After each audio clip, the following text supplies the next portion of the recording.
Hello guys, আসসালামু আলাইকুম। সবাই কেমন আছেন? আমি চলে এসেছি আজকে নওগাঁ জেলার নওগাঁ হাটে মহদেবপুর বাজারে। আজকে আপনাদেরকে দেশি মুরগির দাম জানাবো। নওগাঁ জেলায় চলেন দেশি মুরগির দাম জানাবো।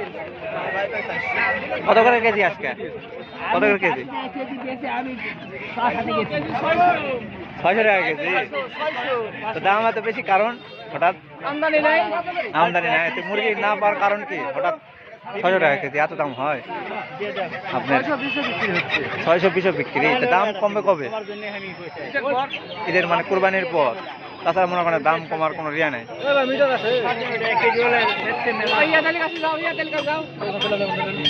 বন্ধুরা দেখতে পাচ্ছেন, মনে করেন যে দেশি মুরগি আজকে মনে করেন যে 600 টাকা কেজি, অনেক বেশি দাম বন্ধুরা।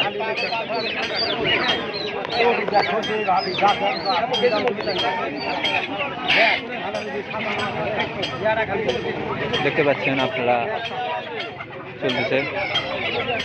চলতেছে এলা বাচ্চা কত করে পিস? না, দাম কত করে যাচ্ছে? এত কম দাম হয়? 600 টাকা কেজি বলে, আর বাচ্চা মাত্র 80 টাকা পিস। কমই তো আছে। ওই যে ওই লোক বলছে 600 টাকা কেজি। আপনারা কয় টাকা কেজি বেচছেন? 450 টাকা। এক এক জায়গাতে এক এক দাম।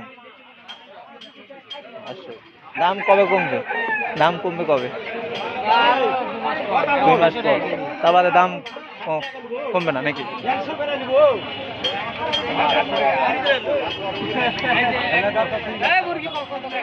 কত করে কেজি?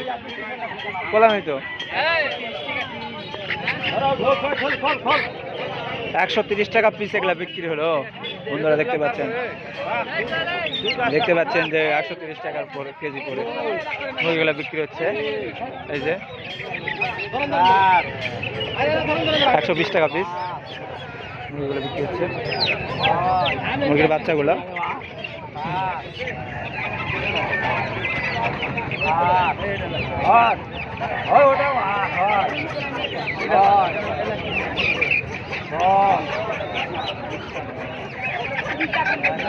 এগারোটা বাচ্চা হয়েছে, দেখা যায়।